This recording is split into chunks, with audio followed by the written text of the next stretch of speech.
하나님이 없다고 아예 믿는 거잖아요. 지금까지 하나님이 없다고 생각했다. 이 말은 뭐냐면 하나님이 없다는 걸 믿는 믿음이 체득됐던 거잖아요. 평생 그렇게 살아오셨다고 하면은. 근데 그런 상황에서 세상이 어떻게 보이고 인생이 어떻게 보이는지의 그 느낌을 몰라요. 이게 제가 생각하는 아쉬운 점입니다. 그러니까 모태신앙자는 이게 다 아쉬워, 이게 아니고 저 개인적으로는 그게 아쉬워요. 왜 그러냐면 넌크리스천 분들이나 타종교를 이렇게 믿고 계신 분들을 이해하는 그 이해 폭이 한계가 있다는 거예요. 당대 믿음이신 분들의 장점 중에 하나가 뭐냐면 드라마틱하게 예수를 믿을 수밖에. 그러니까 하나님이 없다고 생각했다가 자기 스스로 꼬꾸라져서, 물론 은혜죠, 이게 은혜로 꼬꾸라지는 거죠. 자기가 그런 어떤 결정적인 경험을 갖고 교회 안으로 스스로 오신 분들이기 때문에 이분들이 갖고 있는 어떤 그 뭐라고 해야 되지? 그 하나님이 없다고 생각했다가 하나님이 계시구나라는 걸, 이걸 두 개 다 아시는 거죠. 두 개 다 경험을 한 거죠. 근데 저 같은 경우는 하나만 경험을 했잖아요. 그러니까 이거는 머리로밖에 모르는 거예요. 머리로밖에.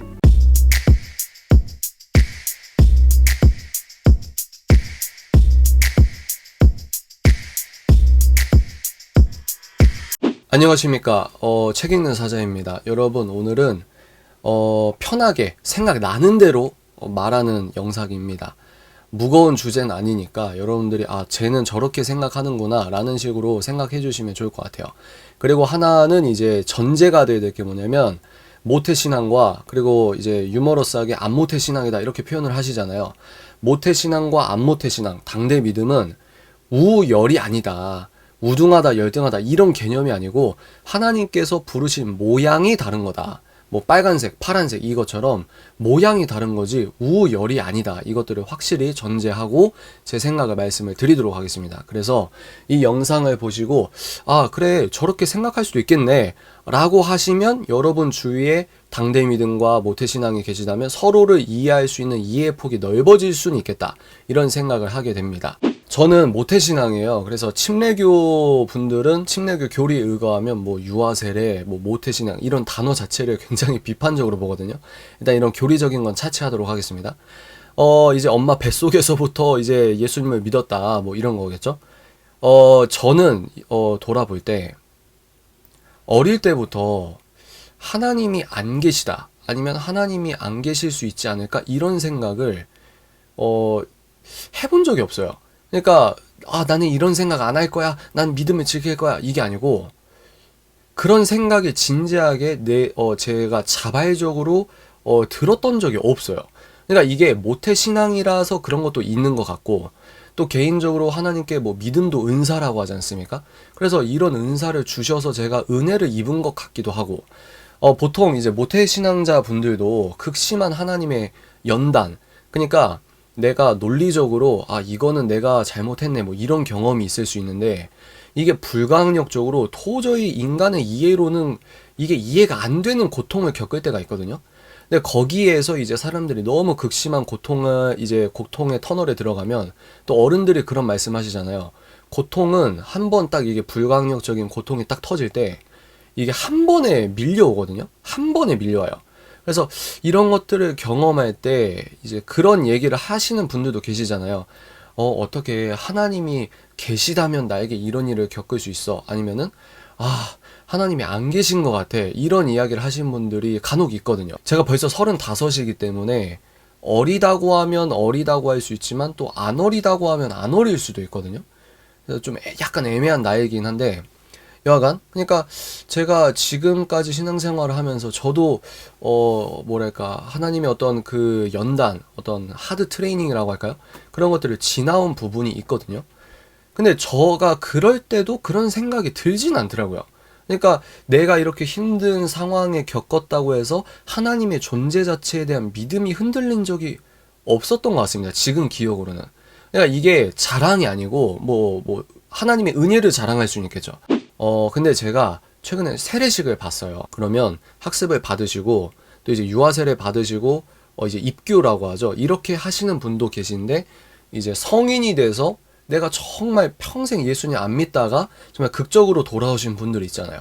이분들의 간증이나 이분들이 선서하시는 모습이나 기도하시는 모습이나, 그러면 그걸 바라보면서 오는 이 울컥함이 있단 말이에요. 너무 감사하고 아름답고 이런 시간이 있지 않습니까? 근데 그것을 이렇게 지켜볼 때 또 일종의 좀 약간 부러운 감정이 뭐냐면, 하나님이 없다고 아예 믿는 거잖아요. 지금까지 하나님이 없다고 생각했다. 이 말은 뭐냐면 하나님이 없다는 걸 믿는 믿음이 체득됐던 거잖아요. 평생 그렇게 살아오셨다고 하면은. 근데 그런 상황에서 세상이 어떻게 보이고 인생이 어떻게 보이는지의 그 느낌을 몰라요. 이게 제가 생각하는 아쉬운 점입니다. 그러니까 모태신앙자는 이게 다 아쉬워, 이게 아니고 저 개인적으로는 그게 아쉬워요. 왜 그러냐면 넌크리스천 분들이나 타종교를 이렇게 믿고 계신 분들을 이해하는 그 이해 폭이 한계가 있다는 거예요. 또 제가 언제 그걸 느끼냐면, 요즘에 기독교 뭐 변증서를 뭐 대학생 때부터 많이 읽었죠. 남자들은 약간 그런 이성적으로 하나님을 입증하고 이런 거 약간 좋아하는 게 있거든요. 요즘은 이런 말 하면 남녀 차별입니까? 여자분들도 논리적이시고 이성적이십니다. 여하간. 근데 요즘에 이제 세계관 공부를 하거나 이제 사상적인 공부를 하거나 이러면 예수님을, 그러니까 하나님이 이 천지를 창조하셨다. 이걸 저는 뭐랄까, 뭐라고 표현해야 될까? 이 영혼에 새겨졌다고 해야 되나? 새겨진 상태로 태어났다고 해야 되나? 이게 뭐 극작가적인 비유로 들으십시오. 그래서 이 하나님이 아예 없다고 생각하는 그 믿음, 불신자의 믿음을 경험해보지 않았기 때문에 이 사람들이 자기 나름대로, 철학자들이 그런 거잖아요. 인생은 이거야, 세상은 이거야, 뭐 형이상학, 또 인식론, 뭐 이런 게 있지 않습니까? 그래서 이 사람들이, 철학자들이 어떤 명제를 뽑아내잖아요. 세상은 이런 거야, 사람은 이런 거야, 뭐 지식은 이런 거야, 뭐 여러 가지가 있지 않습니까? 그 사람들의 논리를 그러니까 막 파고 공부하면 이해는 되는데 이게 확 오지가 않아요. 그냥 뭔가 수학 문제를 푸는 느낌이 듭니다, 개인적으로. 그래서 다시 돌아와서 그러면 제가 이제 아쉬웠던 게 뭐냐면, 이분들은 평생 교회에 올 이유가 없는 분들이신데 가끔 가다 보면은 강한 간증을 갖고 계신 분들이 있거든요. 그러니까 자기가 평생 어떤 뭐 이성적으로 뭐 논리적으로 세상에서 비즈니스도 많이 하고, 근데 초자연적인 일을 지금도 겪고 있단 말이에요. 그러니까 이 사람은 교회에 올 이유가 하나도 없어요, 자의적인 이유로는. 근데 이분들의 제가 부러운 게 뭐냐면 드라마틱한 그 느낌을 안다는 거예요, 이 사람들이. 그래서 여러분들이 기독교 변증서를 보거나 이런 책들을 많이 보면은 당대 믿음으로, 그러니까 불신자였다가 돌아오신 분들이 세계적인 변증가들이 많습니다. 왜냐? 안 믿었다가 믿어질 수밖에 없는 그 드라마틱하고 뚜렷하고 선명한 어떤 그 과정이 있기 때문에 이 느낌을 안다고 할까요?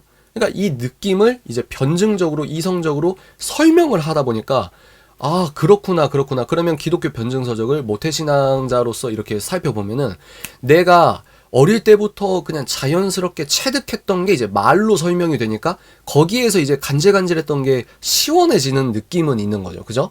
그래서 당대 믿음이신 분들의 장점 중에 하나가 뭐냐면 드라마틱하게 예수를 믿을 수밖에. 그러니까 하나님이 없다고 생각했다가 자기 스스로 꼬꾸라져서, 물론 은혜죠, 이게 은혜로 꼬꾸라지는 거죠. 자기가 그런 어떤 결정적인 경험을 갖고 교회 안으로 스스로 오신 분들이기 때문에 이분들이 갖고 있는 어떤 그 뭐라고 해야 되지? 그 하나님이 없다고 생각했다가 하나님이 계시구나라는 걸, 이걸 두 개 다 아시는 거죠. 두 개 다 경험을 한 거죠. 근데 저 같은 경우는 하나만 경험을 했잖아요. 그러니까 이거는 머리로밖에 모르는 거예요. 머리로밖에. 그래서 이게 좀 뭐랄까, 뭐 철학을 뭐 제가 뭐 전공자처럼 공부하고 이런 건 아니에요. 근데 세상 철학자들이 이렇게 말하는 논지를 보면은 뭔가 나에게 평생 낯선 어떤 수학을 푸는 느낌? 이게 뇌과학을 전공하신 분들 댓글로 좀 적어주십시오. 뇌과학을 여러분들 대중서적 수준으로 뇌과학 책을 이렇게 보면은 우리 뇌는 이 뇌의 가소성이라고 해서 습관대로 변하거든요. 그러니까 인간이 어떤 경험을 하는 대로 뇌가 정말 물리적으로 바뀝니다. 뇌가 바뀐다고요. 변한다고요. 그게 뇌의 가소성이거든요. 그러니까 평생 성경을 백독한 사람의 뇌와 스마트폰을 10년 동안 스마트폰만 보신 분들의 뇌가 실제로 다릅니다. 다시, 종이책을 평생 동안 읽으신 분들과 인터넷과 스마트폰을 평생 하신 분들의 뇌가 다르다고요. 그래서 제가 이 이념사를 이렇게 보거나 사상을 이렇게 공부하다 보면은 한 번도 몰랐던 어떤 지도를 이제 막 그리는 느낌? 그러니까 이해가 좀 느리다는 거죠. 근데 반대로 말하면 제가 지금 신학을 공부하지 않습니까? 근데 이 신대원에서 공부를 하다 보면 어렵지가 않아요. 왜? 이미 알고 있는 내용들을 이렇게 알아듣는 느낌? 이런 건데, 바꿔 말하면 세상 철학을 공부할 때는 아예 백지 상태에서 이제 처음 그림을 그리는 것 같은? 그러니까 뇌의 신경회로가 이제 만들어지는 느낌? 그래서 자기가 이제 평생 공부를 안 했던 것들을 이제 공부하다 보면 이제 뇌의 회로가 새로 생성된다. 뭐 이런 이야기가 있거든요.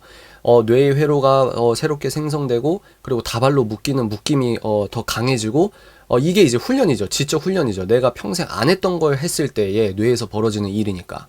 그러니까 평생 학습이 중요하고 뭐 이런 게 있지 않습니까? 근데 신학 같은 걸 하다 보면은 성경책을 읽으면 그냥 알아요. 자연스럽게 알아지고 자연스럽게 뭔가 이해가 되고 이게 있다는 거죠. 그러니까 어렵진 않다는 거예요. 근데 반대로 세상 철학을 공부할 때는 이게 뇌에서 한 번도 이런 생각을 안 하다 보니까 이 사람들의 프레임으로 세상을 보고 이 사람들이 그 프레임으로 논리를 전개하는 걸 처음에 흡수하는 게 좀 한계가 있어요. 이게 좀 제가 좀 아쉽다. 왜냐면 당대 믿음이신 분들은 없다는 느낌, 체득적 지식이죠. 그리고 하나님을 만나신 느낌, 체득적 지식, 이게 두 가지가 다 있어서 변증적으로나 철학적으로나 이게 좀 뛰어나신 부분이 있을 수 있다. 근데 저 같은 경우는 이게 한쪽만 아니까 그래서 이게 좀 부러웠다. 특별히 어떤 이 영상을 통해서 주시하려고 하는 논지는 없습니다. 그냥 생각나는 대로, 여러분 우리가 카페에서 생각나는 대로 말하잖아요. 그런 느낌이에요. 그런 느낌. 그래서 이런 것들을 꼭 한번 찍고 싶다. 그래서 성인이 돼서 세례를 받으신 분들이 그런 분들을 보면서 야, 정말 나도 드라마틱한 저런, 하나님이 평생 없다고 생각해서 교회에 올 이유가 전혀 없었는데 교회에 올 수밖에 없는 저 드라마틱한 경험, 그리고 하나님이 없다, 있다, 이 체득적 경험적 지식, 그래서 이게 좀 약간 좀 부럽다. 근데 반대로 이제 당대 믿음이신 분들은 이분들은 이해를 못 하시는 것들도 있는 것 같아요. 왜냐면 어릴 때부터 교회에서 나고 자랐기 때문에 자기도 모르지만 넘어지고 다시 일어날 때, 나는 죄를 이길 수 없구나. 그리고 나는 이렇게 비참했는데 하나님께서 은혜 주셨구나. 이런 자기가 제대로 의식하지 못하거나 잠재의식 속에서나, 그리고 말로 뚜렷하게 설명을 못한다 하더라도 어릴 때부터 교회 생활을 하신 분들은 이 믿음의 패턴이 있거든요. 그런 게 있지 않습니까? 내가 넘어지고 하나님 다시 세우시고 바로 세우시고, 나이가 아주 어린다 할지라도 그런 은혜를 체득적으로 오랫동안 이 믿음의 어떤 사이클이라고 할까요?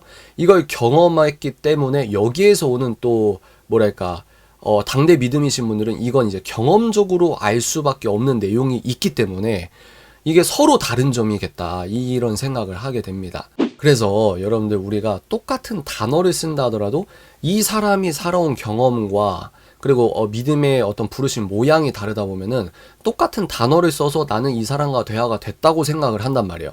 부부싸움을 할 때나 여러분들이 오해를 사거나, 이 이유가 뭐냐면 같은 단어를 썼다 하더라도 이 단어를 인식하고 있는 어떤 인지적 서사라고 할까요? 이게 서로 달라요. 그래서 서로 똑같은 단어를 쓰고 서로 끄덕이는데 알고 보면 너무 오해할 수 있는 이런 부분이 또 컸다는 거죠. 아니, 그때 이렇게 해서 서로 대화가 됐지 않습니까? 근데 서로 이해했던 방식이 전혀 달라서 이제 오해가 생기는 부분도 있고, 그래서 여러분들도 그럴 수 있겠구나, 이렇게 끄덕끄덕 하시면서 신앙생활 하면서 한 번쯤은 우리가 이렇게 좀 생각을 해볼 수 있는 주제가 아닐까, 그래서 제가 이런 말씀을 드립니다. 하여튼 오늘은 뭐 별다른 무거운 결론이 있는 건 아니고, 여러분들 이 영상 보시고 진짜 저렇게 생각할 수도 있겠구나 라고 한 번쯤은 생각해 보시면, 제가 서론에서 말씀드렸듯이 내가 타인을 이해할 때 좀 더 타인을 이해하는 어떤 입사각이 그리고 깊이가 깊어지지 않을까, 이런 생각을 합니다. 자, 오늘 여기까지입니다. 또 다음 영상에서 찾아뵙도록 하겠습니다.